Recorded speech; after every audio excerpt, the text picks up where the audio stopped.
Baik teman-teman dan hadirin semua, baik yang di online maupun yang di The Grand Cabin Hotel, untuk segera memulai acara pada kesempatan sore hari ini, terlebih dahulu marilah kita berdoa, memanjatkan doa kehadirat Tuhan Yang Maha Esa. Semoga acara pada kesempatan sore hari ini bisa berjalan lancar, tidak ada halangan suatu apapun, dan menjadi keberkahan untuk kita semua. Sesuai dengan keyakinan dan agama masing-masing, untuk berdoa dipersilakan.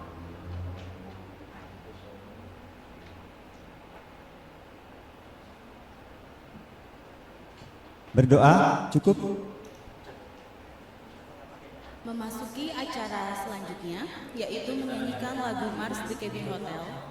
Untuk para hadirin, dimohon untuk berdiri.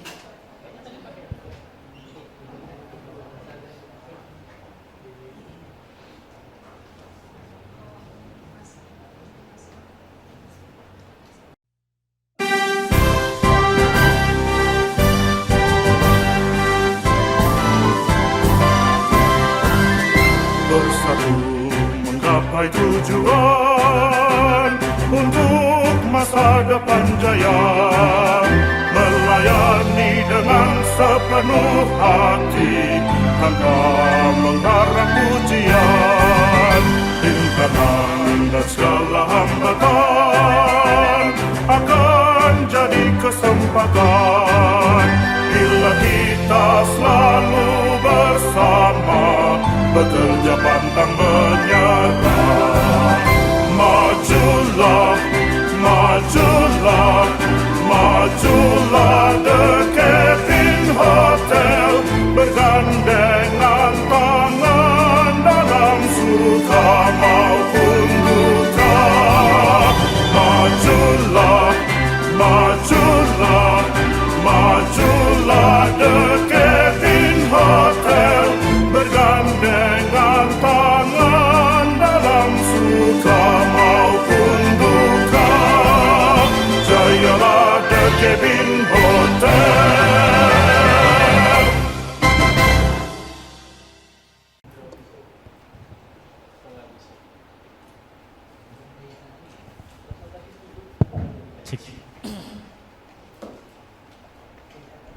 Oke, selamat sore teman-teman semua.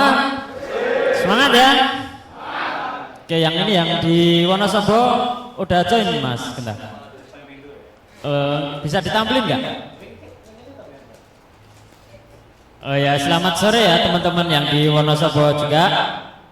Senang sekali ya kita bisa berkumpul lagi di acara training di bulan April ini ya. Senang nggak datang ke acara training lagi?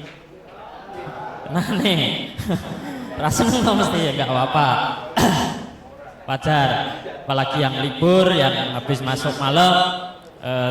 Tapi di balik itu semua, karena walaupun teman-teman nggak senang, tapi teman-teman rela untuk hadir ke sini, itu berarti teman-teman hebat ya. Maksudnya rela melakukan sesuatu yang sebenarnya tidak disukai, tapi teman-teman rela untuk melakukan itu.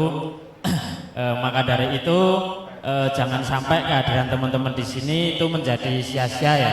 Jadi saya harap nanti apa saja yang disampaikan pemateri Bapak Santos, Coach Santos nanti benar-benar diperhatikan dari teman-teman, dan juga jangan hanya sekedar setelah pulang dari sini udah lupa semua ya, tapi agar supaya diimplementasikan untuk di kehidupan sehari-hari, maksudnya di pekerjaan ya terutamanya. Jangan sampai setelah kita melakukan training seperti ini, teman-teman udah mengorbankan waktu, tenaga, bensin untuk kesini, tapi setelah itu masih sama aja, nggak ada perubahan, akan menjadi sia-sia juga ya. Jadi saya harap nanti teman-teman untuk benar-benar memperhatikan, dan juga yang paling utama untuk diimplementasikan untuk kedepannya, untuk di pekerjaannya. Mungkin itu saja ya dari saya. Terima kasih, tetap semangat. Selamat sore Cabin Hotel. Terima kasih.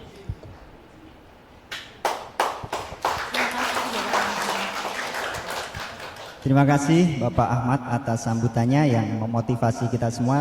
Mudah-mudahan nanti selepas kita mengikuti training pada kesempatan hari ini, kita akan tambah semangatnya dan termotivasi lagi untuk menjalankan pekerjaan kita di cabang masing-masing. Selanjutnya memasuki acara inti, yaitu pemaparan materi training oleh Bapak Wiwik Santoso Kwong dengan tema budaya kerja. Kepada Bapak Santos, untuk waktu dan tempat kami persilahkan.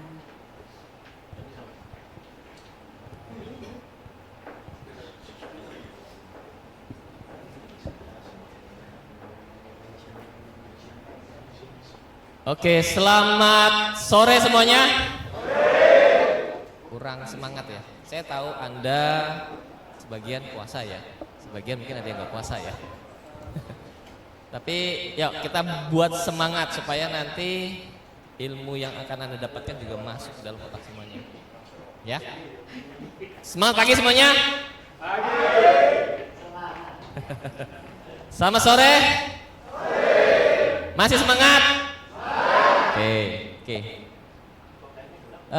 Ini mungkin ada sebagian yang habis dari tempat kerja, ada sebagian yang libur. Benar, yang libur angkat tangan. Yang hari ini libur? Pak Yadi, siapa lagi? Pak Yadi doang yang hari ini libur. Hanya Pak Yadi. Yang hari ini off, Hanya Pak Yadi aja ya. Berarti sekarang saya mau lihat yang habis dari hotel. Oke. Yang nanti mau masuk. Loh, ada yang nggak angkat tangan loh. Berarti yang nggak angkat tangan itu gimana maksudnya? Ya entah masuk sore atau masuk malam. Masuk malam yang bukannya nanti sekarang masuk atau nanti mau masuk. Oke. Yang pagi tadi? Oke, ya. Oke, baik teman-teman semuanya. Sebelumnya saya ucapkan Assalamualaikum warahmatullahi wabarakatuh. Shalom, Om Swastiastu, Namo Buddhaya, dan salam kebajikan, Rahayu buat kita semuanya. Pada sore hari ini saya ingin berbagi sedikit ya, berbagi kepada teman-teman semuanya ya, mengenai satu hal yang perlu dan harus kita ketahui ya, yaitu adalah budaya kerja ya. Nah, pada sore hari ini saya ingin menyampaikan mengenai budaya kerja yang baik ya. Nah, selamat datang bagi yang datangnya terlambat, silakan duduk. Ambil yang paling depan dulu, jangan paling belakang. Yang terlambat duduk yang paling depan dulu. Mas, halo mas siapa ini? Mas, nah duduk paling depan dulu. Itu konsekuensinya kalau datang terlambat. Ini yang paling depan masih ada nih. Nah, depan dulu dong. Nah, depan dulu. Itu Mas Syawal depan. Ini loh, depan sini loh, sampingnya Mas Aris Munandar ini loh. Sini. Nah, gitu dong. Ya.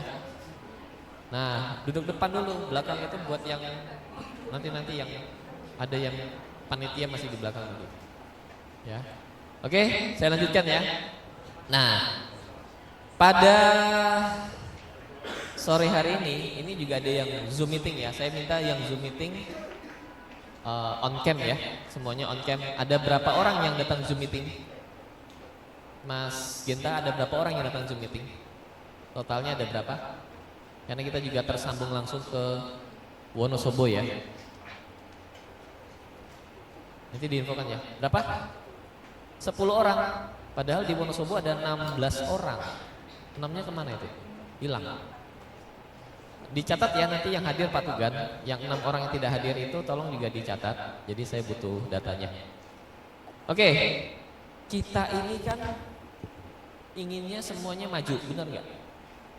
Benar nggak? Ada yang ingin mundur nggak? Ada yang ingin gajinya sudah sekian terus dikurangin? Ada yang mau? Ada? Kalau ada yang mau angkat tangan segera. Nggak mau? Maunya apa? Ditambah. Nah, kalau mau ditambah berarti Anda harus berubah, benar nggak? Tidak mungkin kalau Anda mau dihargai lebih, tetapi Anda melaksanakan atau memiliki kemampuan yang sama terus setiap saat. Ya. Kalau Einstein bilang adalah insane atau kegilaan. kalau orang mau berubah atau mau mencapai target atau mau mencapai tujuan tetapi tidak melakukan hal yang mencapainya. Jadi misalkan ya, saya pinginnya sampai sana nih, tapi disuruh gerak nggak mau. Ya pokoknya pinginnya sampai sana, tapi disuruh gerak, ayo gerak, nggak mau. Lah gimana sampainya? Jadi gila namanya kalau instan gila. Ya, adalah sebuah kegilaan kalau seseorang ingin hasil yang berbeda tetapi tidak mau melakukan usaha. Ya, jelas ya teman-teman ya. Jadi itu di awal training ini saya ingin menyampaikan, kalau Anda mau penghasilannya berubah, gajinya naik banyak, ya, lebih sejahtera, ya Anda harus berubah dulu. Anda berubah, kinerja Anda berubah menjadi lebih baik, pasti Anda akan mendapatkan reward. Ya.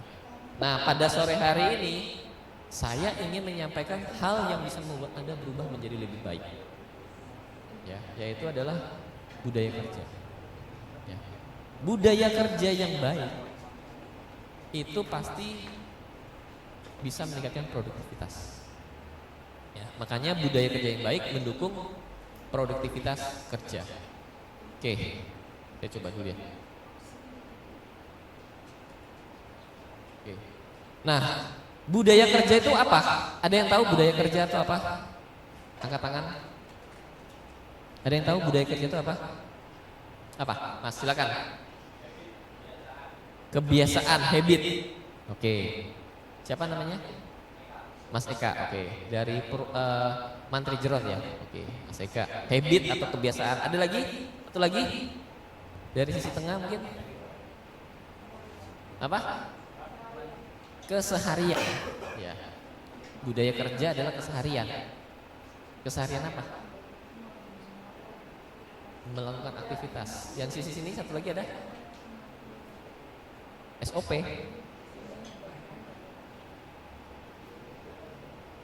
Oke. Jadi teman-teman, sebenarnya budaya kerja itu adalah sebuah kebiasaan yang kolektif, ya.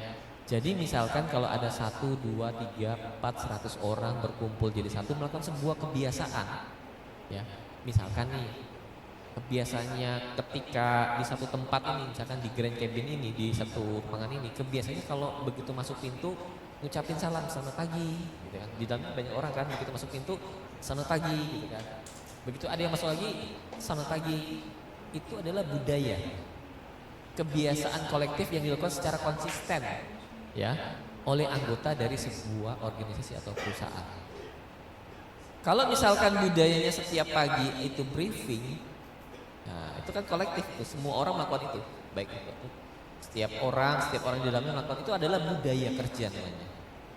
Ya, kalau budaya kerjanya adalah setiap datang itu selalu cuci tangan, itu juga budaya namanya, kebiasaan kolektif, ya. Jadi teman-teman harus tahu budaya itu apa. Budaya itu ya kebiasaan yang secara kolektif dilakukan oleh secara konsisten, ya. Nah, kita kan ingin budaya kerja itu bisa meningkatkan produktivitas kerja kan. Nah, maka kita harus tahu peran budaya itu apa, ya. Pentingnya budaya kerja yang baik pertama adalah suasana kerja yang harmonis dan tertib, ya. Budaya kerja. Coba misalkan, ya, kita mau training jam 4:30. Sebelum 4:30 semua sudah hadir. Jadi harmonis enggak? Harmonis. Karena tidak ada yang ini telat gara-gara kamu, ini telat gara-gara kamu, ini telat gara-gara kamu nih. Sudah tidak ada harmonisnya. Karena saling menyalahkan. Coba kalau kita training 4:30 datang semua tepat waktu. Tertib enggak jadinya? Tertib. Gitu. Coba misalkan Anda ngantri beras, ya. Jam 5 mulai, Anda datangnya 5:30. Terus Anda bilang, oh saya di depan, saya kan nomor rumah saya nomor 1, kok saya di paling belakang. Nah, akhirnya jadi tidak tertib, saling rebut-rebutan tempat. Gitu? Nah, yang kedua, pekerjaan lebih terorganisir. Kalau punya budaya yang baik, semua pekerjaan itu terorganisir dengan baik. Ya, karena semua orang menjalankan atau mengikuti budaya yang ada. Ya. Hasil kerjanya pasti kalau pekerjaannya terorganisir, hasil kerjanya juga pasti lebih baik. ya hasil kerja pasti jauh lebih baik. Nah, yang selanjutnya kalau hasil kerja lebih baik, apa yang akan didapatkan? Perusahaan akan lebih maju, hotel akan lebih berkembang, ya, cabin hotel akan lebih berkembang, ya, cabin hotel akan lebih maju. Pertanyaannya, apa efeknya buat Anda kalau cabinnya lebih maju? Ya, pasti kesejahteraan semua stakeholder, ya, baik itu Anda, baik itu manajemen, baik itu investor, kesejahteraannya pasti akan meningkat. Benar nggak? Kalau kita membentuk budaya yang baik, budaya yang mendukung kerjaan kita, hotelnya bagus, ya, budaya misalkan budaya yang baik itu misalkan housekeeping itu nggak biasa melihat lantainya itu berdebu kotor, debu dikit lap, debu dikit pel, debu dikit di mop, itu budaya yang bagus itu. Kira-kira kalau dengan seperti itu hotelnya tambah maju nggak? Maju, karena kenapa? Tamu datang, gila ini bersih banget nih, saya nggak pernah bersihnya kayak gini di hotel lain nih. Hotelnya dikenal nggak? Lebih dikenal orang. Kalau lebih dikenal berarti viral nggak? Rame nggak hotelnya? Pasti lebih rame. Kalau lebih rame, Anda naik gaji nggak? Lebih sejahtera nggak? Ya pasti dong, gitu. Karena hotelnya lebih rame. Karena berkat Anda membangun budaya yang baik. Jadi pentingnya budaya kerja yang baik, ya, adalah ini. Suasana kerja lebih harmonis, tertib, pekerjaan lebih terorganisir, hasil kerja berkualitas, perusahaan lebih maju, dan kesejahteraan bagi semua stakeholder itu meningkat. Jadi teman-teman mulai saat ini, kalau misalkan ada teman kita yang ini sudah ada budaya yang bagus nih, setiap pagi kita briefing nih, atau setiap front office itu selalu mereport atau mengkontak tamunya atau menginformasikan ke tamunya, ini budaya yang baik nih. Atau semua front housekeeping itu selalu membersihkan dengan rapi, detail dan semuanya ini. Atau bagian sosmednya selalu meriset, mereview terus langsung posting dan hasilnya bagus terus, ya. Atau yang bagian keuangan selalu mengecek, ya, budayanya, selalu audit, selalu melihat adanya kebocoran apa tidak. Itu kan budaya yang bagus tuh. Nah, kalau itu semua terjadi, ya, kalau itu semua bisa dikembangkan, ya, maka cabin hotel, ya, dan Herbs juga ada Mas Apri sini, ya, pasti akan lebih berkembang, ya. Itu pentingnya budaya. Jadi kalau misalkan ada teman kita yang tidak mengikuti budaya yang baik, harusnya kita bilang, oh kamu ini loh, mau hotelnya berkembang nggak? Mau dapat penghasilan lebih besar nggak? Jangan malah, temennya lagi nyantai-nyantai, iya ya, kenapa saya rajin sendiri, tak ikut santai-santai juga. Itu cara yang salah itu, ya, itu pribadi yang salah itu, ya. Nah, oleh karena itu, ini ada beberapa contoh budaya kerja, ya. Saya ambil beberapa contoh saja. Sebenarnya mungkin masih ada lagi budaya kerja yang baik dan budaya kerja yang buruk, ya. Nah, budaya kerja yang baik bagaimana? Pertama, mematuhi peraturan perusahaan. Di peraturan perusahaan itu kan sudah lengkap tuh, ya. Nanti kalau mungkin ada yang belum dapat, akan dibuatkan lagi buku peraturannya, akan dibagi-bagikan lagi oleh Mbak Sheni nanti, ya. Buku peraturan tuh banyak tuh. Apa saja yang menjadi kewajiban, apa saja yang menjadi larangan bagi karyawan, banyak itu, ya.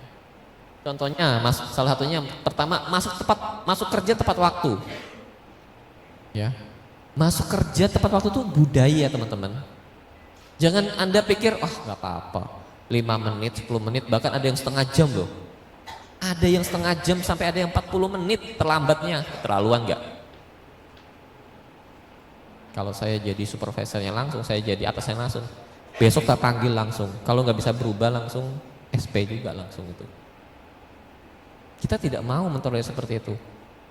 Dan itu tidak fair buat yang lain. Anda harusnya protes kalau ada teman Anda yang masuknya terlambat. Kenapa? Anda kerja lebih rajin, dia malas-malesan, yang rugi siapa? Anda dong. Anda rugi. Kenapa? Kalau seandainya dia malas-malasan dan akibatnya kemalasannya itu mengakibatkan hotelnya itu pendapatannya turun atau image-nya jelek, berarti kan Anda juga ikut rugi. Benar nggak?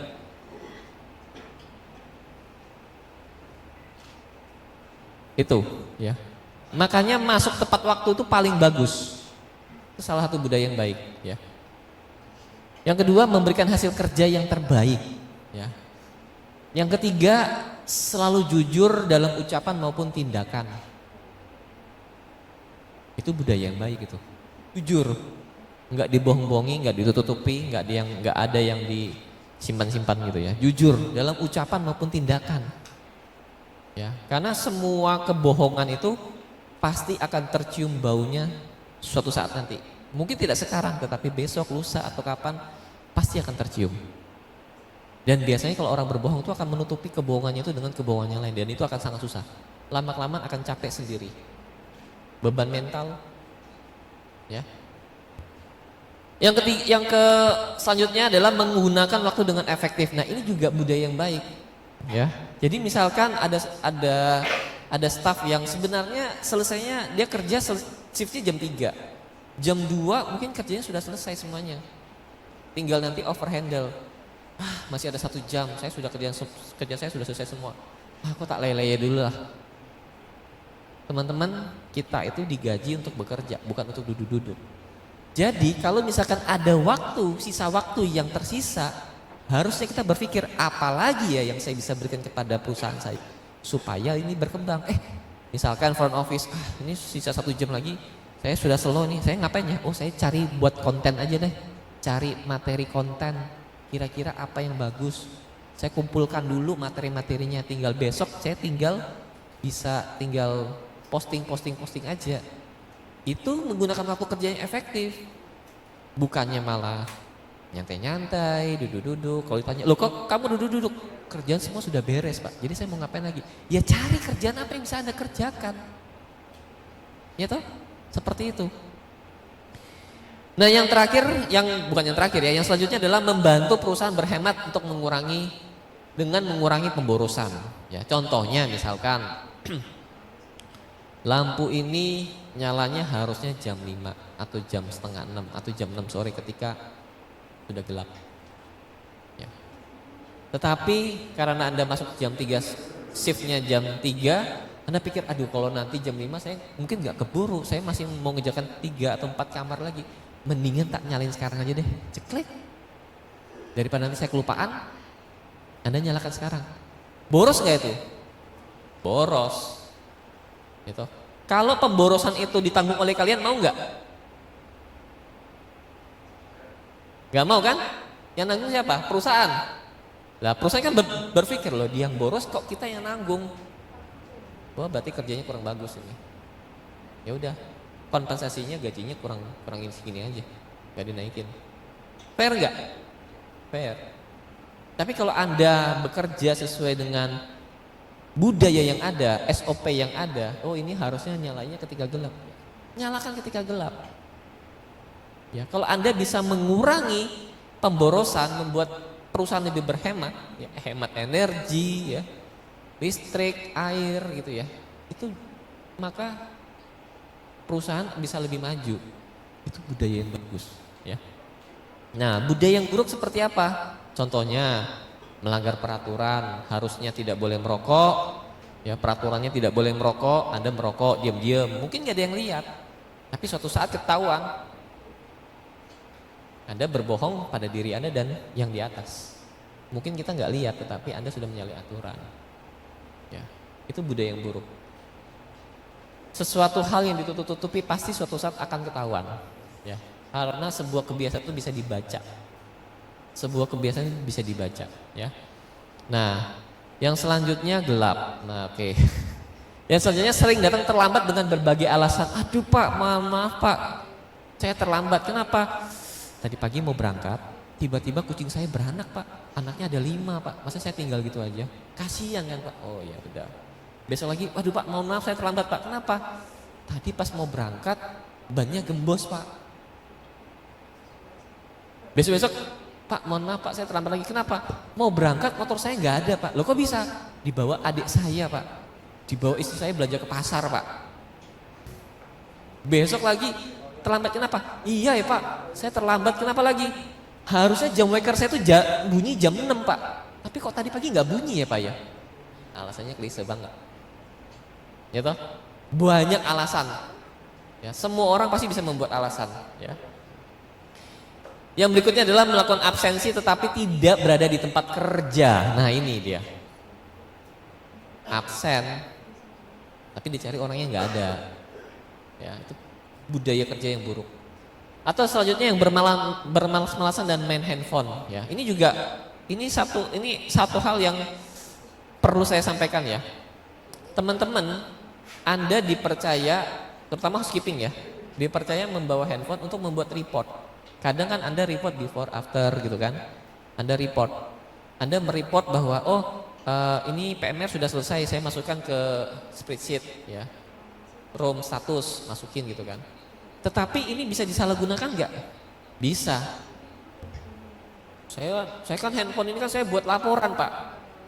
Begitu di dalam kamar chatting, lihat Instagram, lihat TikTok, wah gitu kan. Ditanya, kok lama ya? Iya ya Pak, itu tadi saya harus bersihin kamar mandinya, ternyata keraknya banyak banget Pak. Terus debunya tuh banyak banget Pak.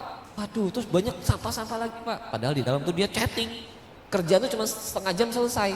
Chattingnya 15 menit, 20 menit gitu. Itu budaya kerja yang buruk. Ya. Yang berikutnya bergosip kejelekan rekan kerja itu juga buruk teman-teman. Itu harus kita hindari. Jangan sampai gara-gara kita bergosip, bercerita kepada teman-teman sehingga membuat keretakan. Teamworknya jadi retak. Jadi saling tidak percaya, ya. Dan yang berikutnya adalah menunda-nunda pekerjaan. Nah, ini dia. Disuruh sama supervisornya, "Ayo kamu kerjakan ini." "Iya, Pak. Tapi sebentar ya, Pak, saya tak ini dulu ya." Kerjanya nggak selesai. Begitu sudah waktunya, loh ini tamu sudah mau masuk nih. Aduh, kalang kabut sudah jadinya. Itu budaya kerja yang buruk. Ini yang harusnya kita hindari. Masih banyak lagi sebenarnya budaya kerja yang buruk. Kalau saya ceritakan satu sampai A sampai Z mungkin bisa sampai buka besok baru selesai nanti. Ya. Tapi ini contoh aja bahwa itu adalah budaya-budaya yang buruk. Ya. Nah, kita kan tadi ingin mendukung produktivitas kerja ya. Nah teman-teman harus tahu produktivitas kerja yang dimaksud itu apa? Produktivitas itu adalah ukuran efisiensi kerja berdasarkan waktu untuk mencapai target hasil ya. Kalau misalkan ya seorang housekeeping ketika dikasih tugas dalam waktu 2 jam dia bisa mengerjakan 4 kamar ya. Tetapi dengan berjalannya waktu dia meningkatkan kemampuannya, dikasih waktu 2 jam dia bisa meningkatkan jadi 5 kamar, itu produktivitasnya kerjanya meningkat. Artinya dalam waktu jam yang sama, 2 jam yang sama dia bisa meningkatkan produktivitasnya dia. Ya. Bahkan misalkan dalam waktu 2 jam dia bisa menjadi 6 kamar bisa diselesaikan, tapi dengan catatan tetap bersih ya. Dikerjakan dengan detail ya. Itu namanya produktivitasnya meningkat. Ya. Nah, oleh karena itu kita ya harus belajar kepada sebuah negara. Ya, kita tahu ini negara apa ini kalau Anda lihat kayak gini nih? Jepang, ya. Anda tahu negara Jepang itu adalah negara dengan budaya kerja yang menjadi panutan orang-orang lain. Ya, budaya kerjanya nomor 1 di dunia. Ya. Kalau kemarin ada pembukaan dari Pak Handoko menyampaikan bahwa Jepang ini dengan Indonesia ini merdekanya selisihnya cuman beberapa hari. Ya. Jadi Jepang pernah dibom atom oleh negara mana? Sekutu Amerika. 2 negara yang dibom itu adalah Hiroshima dan Nagasaki. 2 kota itu. Mungkin kalau Anda bayangkan kira-kira Hiroshima itu seperti apa ya? Mungkin kayak Bali misalkan atau Pulau Bali gitu ya. Nanti Nagasakinya seperti apa? Dibom dulu, bom. Hancur lulu lantak. Tapi yang hebatnya adalah negara sekecil itu begitu hancur mereka bisa bangkit dengan cepat ya karena mereka memiliki budaya kerja yang sangat hebat Begitu hancur, mereka bangkit lagi. Sekarang Anda bisa lihat Indonesia dibandingkan negara Jepang lebih maju mana? Jepang masih. Jepang bisa buat mobil Honda, Mitsubishi, itu keluaran Jepang semua itu aslinya tuh. Ya. Indonesia, ya SMK belum ada. Terhenti, ya kan? Dia bisa buat TV, Toshiba, Hitachi, ya. Dulu ada Samsung itu Korea ya.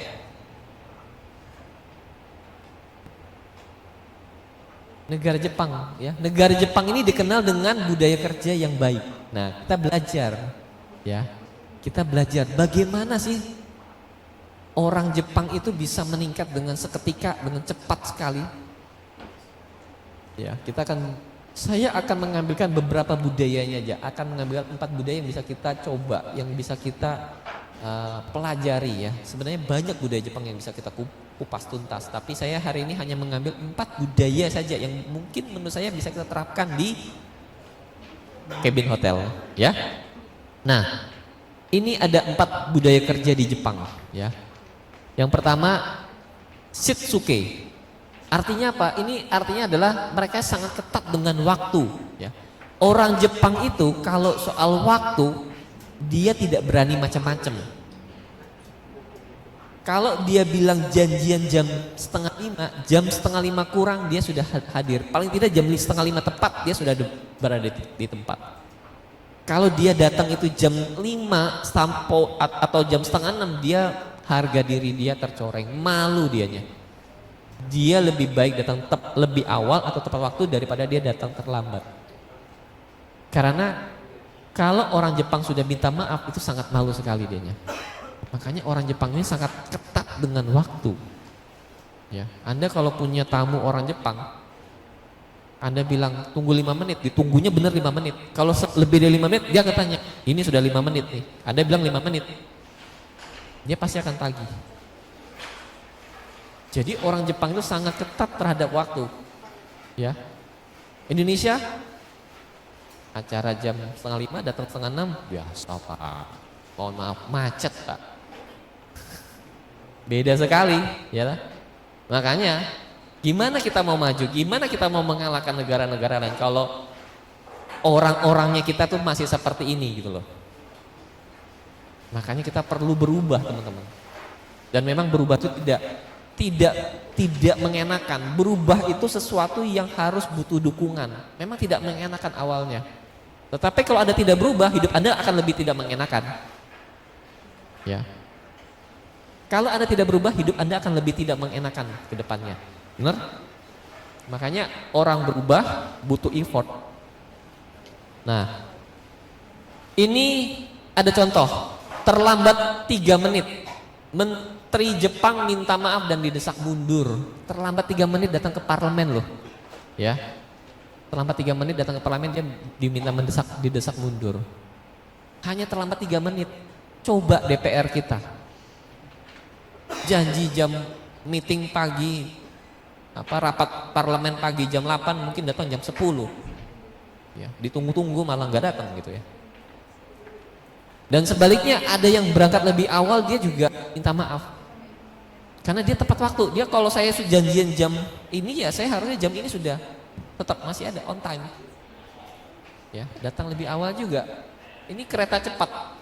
Ini kereta cepat JR West Railway. Kereta cepat di Jepang.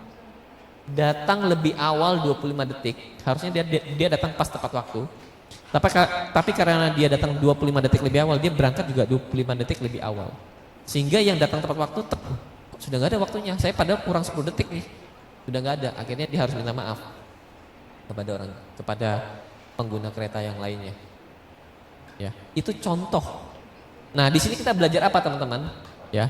Selain yang tadi itu, ini ada shigokinshi namanya. Bahkan orang Jepang itu ketika bekerja, ya, karena dia tahu waktu dia digunakan dengan sebaik-baiknya, dia sampai ada larangan untuk berbicara topik pribadi. Di Jepang itu kalau orang lagi kerja tuh nggak ada ngerumpi, nggak ada bergosip, nggak ada bercanda gurau. Karena dia tahu waktu saya digaji, saya dipekerjakan saya harus menghargai waktu saya. Ini waktu kerja saya 8 jam ya, saya gunakan benar-benar untuk bekerja. Ya, jangan 8 jam, 4 jamnya bekerja, 4 jamnya ngerumpi. Ya, salah waktu, salah tempat Anda. Kalau Anda seorang front office, housekeeping, ya, atau seorang yang bekerja di kitchen, ya, kalau Anda menggunakan waktunya separuhnya untuk ngerumpi itu salah tempat. Kecuali Anda kalau memang Anda suka ngerumpi, Anda jangan jadi front office, Anda jangan jadi housekeeping, Anda jangan jadi security. Jadilah podcaster kayak Deddy Corbuzier. Kerjaannya tiap hari cuma ngoceh, ya toh, ngobrol. Jadi podcaster. Kalau Anda jadi housekeeping ya waktunya bekerja ya bekerja, waktunya front office ya bekerja. Security waktunya jaga ya jaga, jangan malah ngerumpi. Gitu ya. Jadi di Shigokinshi ini adalah salah satu larangan topik berbicara pribadi saat bekerja di Jepang. Nah, dari sini apa sih yang bisa kita ambil? Ya, next. Adalah kedisiplinan, ya. Pentingnya kita mengetahui bahwa disiplin itu penting. Disiplin itu menghargai waktu, ya. Disiplin itu menghargai waktu. Kalau Anda janjian teman kita datangnya tepat waktu, telat, kita kan tidak menghargai teman kita. Kita tidak menghargai lingkungan kita. Ketika Anda harusnya masuk jam 7 pagi, teman-teman Anda sudah mulai briefing, tetapi Anda tidak hadir, kan Anda mengganggu rutinitas, mengganggu situasi yang ada. Harusnya sudah briefing, gara-gara Anda belum datang, wah nungguin lagi gitu kan. Nanti kalau misalkan Anda datang yang telat, ini sudah briefing duluan, nanti harus ngulangin lagi briefing kepada Anda sendiri. Kan mengganggu kinerja jadinya, gitu. Jadi pentingnya disiplin yang pertama adalah kita ingin membangun namanya konsistensi kinerja. Kalau Anda disiplin, kinerjanya kan konsisten, bagus, nggak ada naik, nggak ada turun gitu kan, konsisten. Kalau bagus ya bagus terus, nggak ada turunnya. Ya. Kalau orang Anda disiplin, berarti ada yang namanya efisiensi dalam operasional. Ya, Anda disiplin. Ya. Dan kalau orang disiplin juga bisa menghindari yang namanya gangguan dan keterlambatan. Itu pasti. Ya. Itu pentingnya kalau orang memiliki kedisiplinan. Ya. Jadi tidak ada yang kebuang-buang percuma. Ya.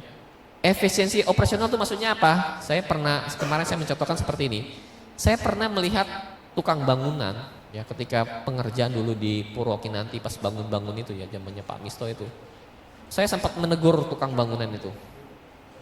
Dipekerjakan perjanjiannya kerjanya datang jam 8, pulang jam 4 sore.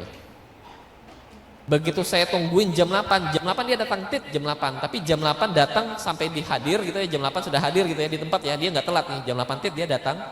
Tapi baru buka tas, ambil alat, ngasah-ngasah, dibersihin, disiapin, tek ditata-tata dengan rapi, 8:30 lewat dia baru mulai kerja. Ngaci, ceplok gitu kan. Begitu mau jam 4, setengah 4 sudah siap-siap, alatnya dibersihkan gitu kan, dibersihkan selesai, tek. Begitu jam 4 tek, siap Pak, saya pulang Pak, jam 4. Coba Anda lihat, efisien nggak dia waktunya operasionalnya dia? Nggak efisien, kita rugi 2 jam. Dia 1 jam buat istirahat, 1 jam lagi dia setengah jam di awal dan setengah jam di akhir untuk siap-siap. Kalau orang Jepang datang, dia kerja jam 8, setengah 8 sudah sampai, siap-siap dulu alatnya. Begitu jam 8 dia kerja, gitu kan. Begitu jam 4 selesai kan, misalkan jam 4, oke, saya sudah selesai, dia baru simpel-simpel kerjanya. Harusnya seperti itu. Itu benar-benar efisien dalam operasional. Disiplin. Ya. Nah, teman-teman kita bisa mencontoh seperti itu. Ya. Nah, ya, budaya yang kedua. Next. Adalah senpai dan kohai, ya. Senpai itu apa? Senpai itu adalah senior. Kohai itu adalah junior. Budaya di Jepang itu ya, yang junior itu sangat menghormati seniornya. Ya, karena apa? Seniornya ini memiliki tanggung jawab. Kalau Anda punya junior, ya, Anda mungkin ada yang sudah bekerja, ada yang 1 tahun, 2 tahun, 3 tahun, atau yang 5 tahun ya. Anda tiba-tiba ada front office baru, atau ada cook baru, atau ada housekeeping baru atau ada security baru. Ya, bukannya security baru tuh, oh saya kan senior, kamu kan junior. Ya udah kamu yang jaga aja, saya santai di sini aja. Bukan seperti itu. Ya, bukannya berarti housekeepingnya kamu yang bersihin kamar ya, aku yang cuman mop sini aja ya, mop koridor aja ya. Kamu yang kamar-kamar itu kamu aja kerjanya. Juniornya dikasih yang kerja yang lebih berat, dianya ngambil yang kerja yang lebih santai. Itu salah. Kalau di Jepang antara junior dan senior dia tidak berani kalau bahasa Jawanya tuh di plonco. Tidak berani diplonco seperti itu. Begitu kalau dia punya junior, seniornya tuh punya tanggung jawab. Saya punya junior nih.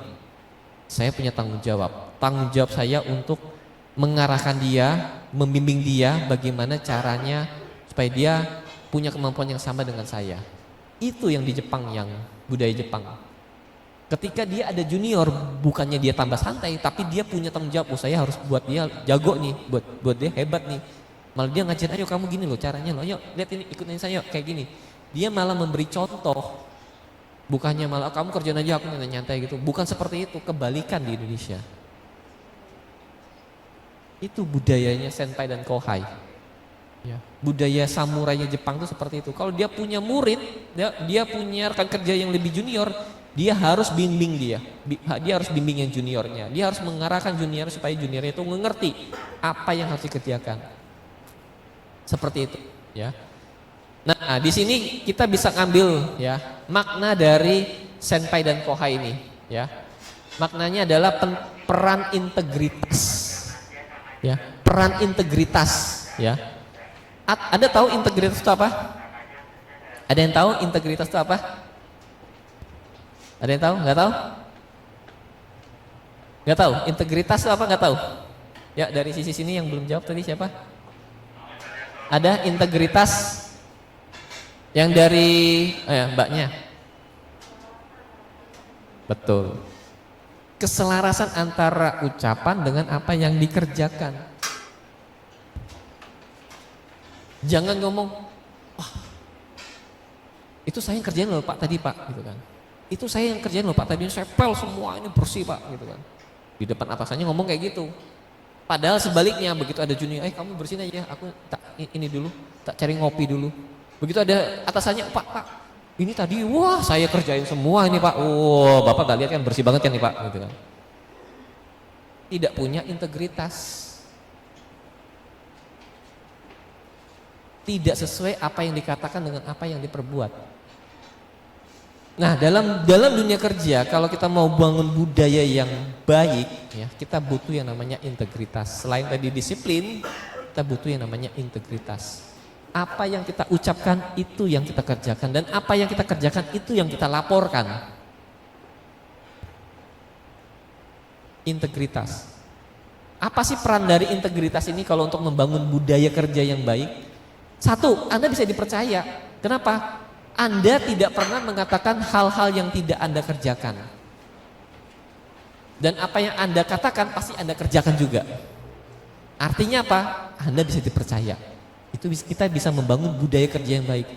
Sehingga Anda bisa dipercaya. Baik teman kerja pun, atasan Anda juga bisa mempercayai Anda.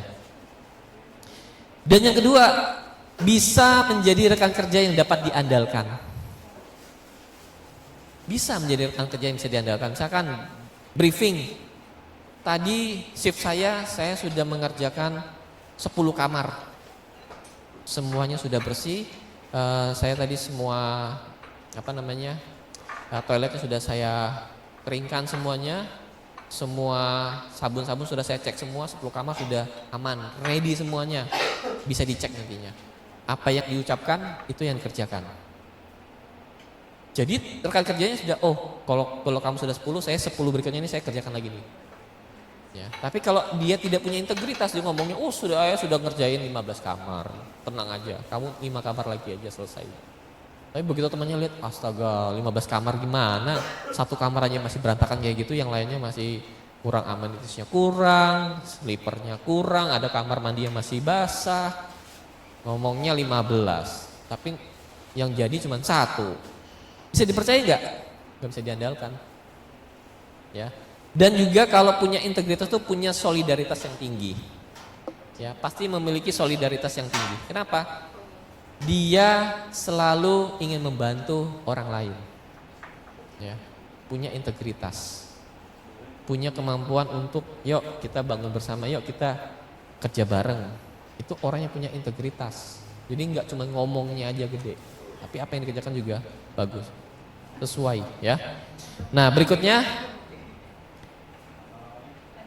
budaya kerja Jepang yang ketiga adalah Sabisu Zangyo. Ya, Sabisu Zangyo.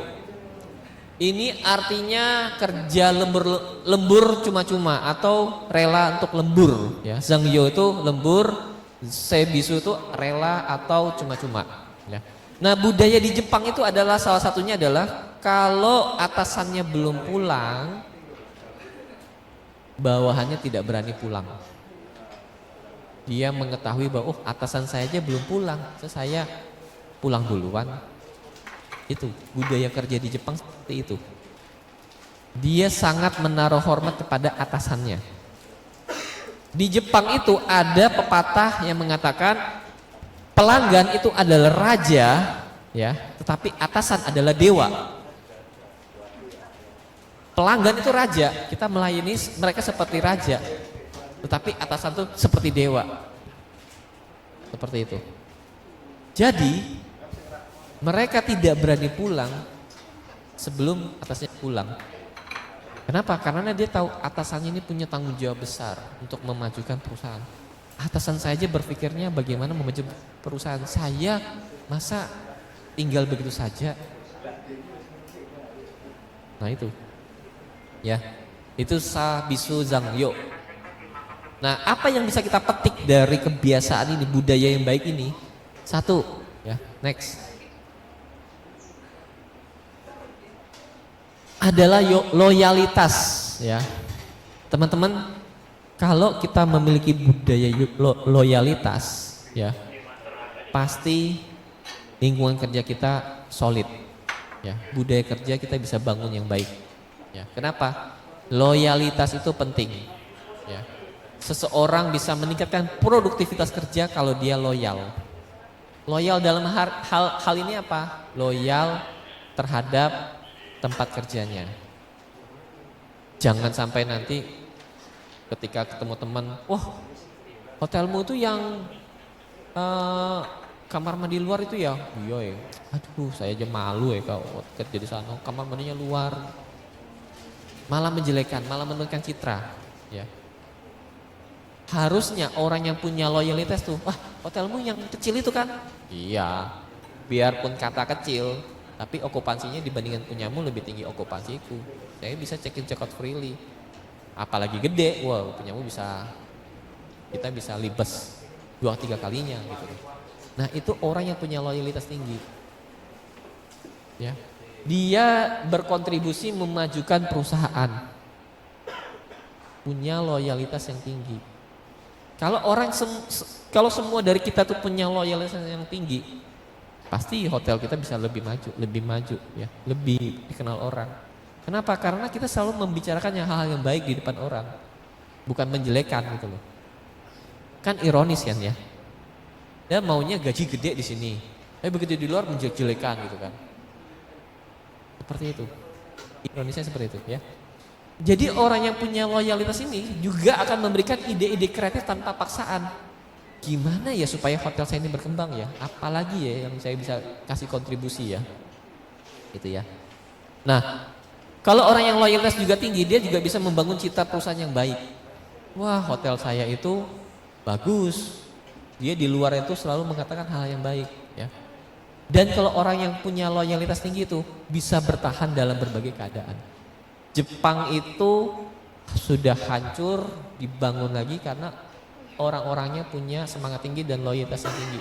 Bela negaranya tinggi orang Jepang itu. Kita dulu pernah zaman Covid, kita pernah melewati masa-masa susah ya. Zaman saat Covid mungkin di luar sana banyak perusahaan yang mengurangi tenaga kerja. Kita tidak mengurangi tenaga kerja, kita hanya mengurangi jam kerjanya saja. tetapi kita tidak mengurangi tenaga kerja satupun. Ya. Itu kenapa? Karena kita tahu bahwa Anda, kalau orang yang loyal kita akan tetap pertahankan. Seperti itu ya. Next. Waktu sisa 4 menit ya. Shokunin Kishitsu atau jiwa seorang ahli ya. Ini adalah budaya Jepang yang keempat. Shokunin Kishitsu. Kihitsu ya. Jiwa seorang ahli.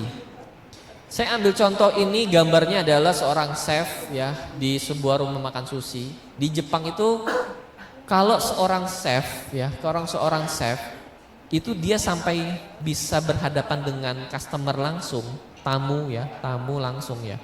Dan dia bisa langsung memperagakan bagaimana membuat sushi live di depan tamu. Itu pasti minimal kerja di sana itu sudah minimal 5 tahun lebih.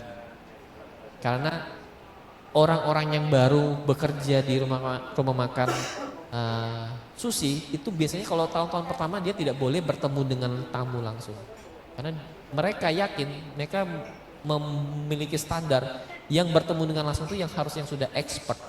Jangan sampai memberikan pelayanan yang kurang baik kepada tamu sehingga tamunya komplain.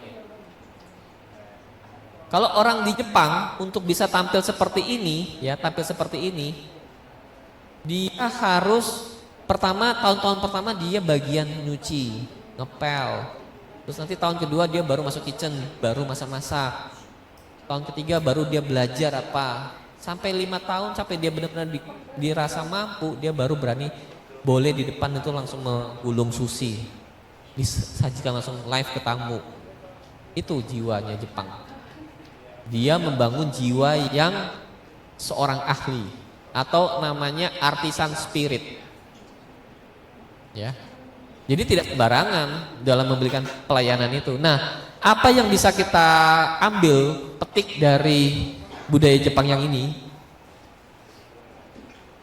adalah profesionalisme. Ya. Profesionalisme. Teman-teman, kalau Anda semuanya itu punya profesionalisme, housekeeping, baik itu front office, baik itu security, baik itu media sosial, baik itu yang di kitchen, baik itu yang di keuangan, baik itu seorang manajer, Anda tahu profesi Anda apa. Oh, saya housekeeping, berarti saya harus mempertajam kemampuan saya di bidang housekeeping. Yang awalnya saya belum bisa, saya harus bisa. Itu namanya profesional. Kalau Anda bilang, yuk kamu kerjain ini, saya nggak bisa Pak. Wah, stop di sana sudah berarti. Saya belajar namanya statement analysis. Bagaimana cara membaca seseorang, kepribadian seseorang dari cara dia berucap, dari kata-kata yang dipakai. Saya baru belajar itu, baru ikut 2 sesinya dia. Dari kata-katanya kita bisa memperhatikan mana orang yang semangat, mana orang yang tidak punya harapan, mana orang yang loyo. Ketika dikasih pekerjaan, yuk kamu mengerjakan ini, Pak. Saya boleh dituntut, saya boleh diajarin Pak, saya boleh dituntun Pak. Caranya gimana Pak? Itu orang yang punya semangat. Dia belajar, dia ingin tahu. Tapi kalau ada yang bilang, yuk kamu ngerjain ini, Pak, mohon maaf ya Pak. Mohon maaf dengan sangat-sangat hati yang terdalam Pak. Saya belum bisa Pak. Itu mungkin dia punya kemauan tetapi masih tidak percaya diri. Tapi kalau ada yang dikasih, yuk kamu ngerjain ini, Pak, saya nggak bisa ya Pak. Itu tandanya orang yang putus harapan, tidak punya semangat. Karena kenapa? Kalau yang pertama dia cari tahu caranya gimana Pak, dia punya kemauan untuk mau belajar. Caranya gimana Pak? Karena kata-kata itu nggak bisa dibohong. Kata-kata itu selalu dari pikiran, spontanitas. Makanya kalau orang mau interogasi dari statement analisis itu, ketika ditanya jawaban pertama dia apa? Lihat matanya, itu perkataan dari hati. Tapi kalau dia ditanya, Mas, kamu tadi pagi makan nggak? Dia mau jawab iya apa enggak, takut dianya. Kalau saya jawab iya, saya batal puasa. Ya saya jawab enggak juga, saya makan kok tadi pagi gitu kan. Dia berpikir sudah. Nah, ketika proses berpikir ada waktu itu, bukan dari kata hati sudah. Berarti dia tandanya ada kebohongan yang akan diperbuat karena dia sudah pakai logika. Itu dipelajari di statement analisis. Makanya ketika ditanya, yuk kamu kerjain ini, nggak bisa ya Pak. Wah, berarti tandanya apa? Dia orangnya putus harapan, tidak mau belajar. Tapi kalau bilang, yuk kamu ngerjain ini, Pak, ini saya diajarin dulu Pak, caranya gimana Pak? Itu orangnya punya semangat, punya motivasi untuk belajar. Nah itulah yang namanya profesional, ya. Dia bisa meningkatkan reputasi diri. Orang yang punya profesional itu dia bisa meningkatkan reputasi diri, ya. Dan juga meningkatkan kredibilitasnya. Dan orang yang profesional punya tanggung jawab yang tinggi. Nah, oleh karena itu dari 4 kebudayaan ini, ya teman-teman ya. Tadi yang sudah saya sampaikan, ya. Kita punya 4 pilar. Yang pertama disiplin, integritas, loyalitas, dan profesionalisme. Inilah yang bisa kita kembangkan, yang bisa kita tumbuhkan, yang bisa kita hidupkan di dalam diri kita supaya kita memiliki budaya kerja yang baik. Coba semuanya, kalau semuanya disiplin, ya, semuanya punya integritas yang tinggi, ya, semuanya punya loyalitas yang tinggi, semuanya punya profesionalisme yang tinggi, Kevin bisa lebih maju. Benar tidak? Kok semangat? Kok nggak semangat? Loyo. Benar tidak teman-teman? Nah itu dianya, ya. Jadi pesan saya pada materi kali ini, yuk kita bersama-sama membangun budaya disiplin, budaya integritas, budaya loyalitas, dan budaya profesionalisme. Kalau Anda bisa memiliki 4 macam hal ini di dalam diri Anda, produktivitas akan meningkat. Kalau produktivitas akan meningkat, pasti Anda akan mendapatkan reward juga. Kita tidak tutup mata untuk hal itu. Ya, orang yang berprestasi yang akan dihargai. Orang yang tidak berprestasi ya mohon maaf. Ya, seperti itu ya. Oke, teman-teman, itulah yang bisa saya sampaikan pada sore sampai petang hari ini. Ya, semoga bermanfaat buat Anda semuanya. Semoga kita bisa membangun sebuah budaya yang sangat lebih baik lagi dibandingkan yang saat ini. Supaya apa? Kebinnya tambah maju, Andanya pun juga lebih sejahtera. Setuju? Mau untuk berubah? Siap ya? Oke.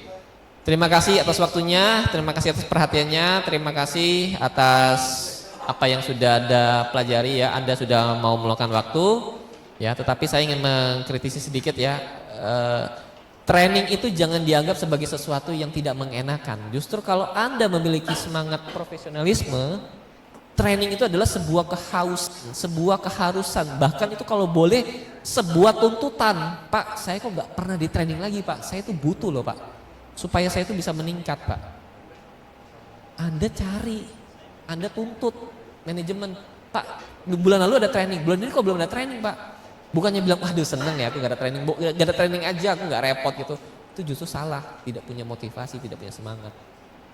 Ya, bahkan saya kalau boleh cerita, saya sendiri tidak ada training dari kantor, saya mencari training online sendiri.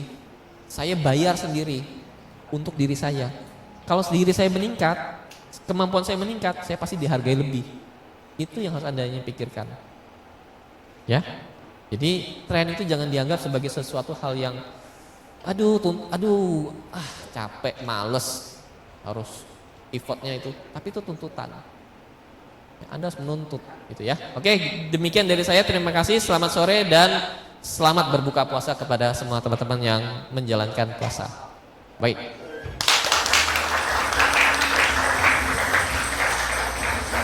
Ya, kami ucapkan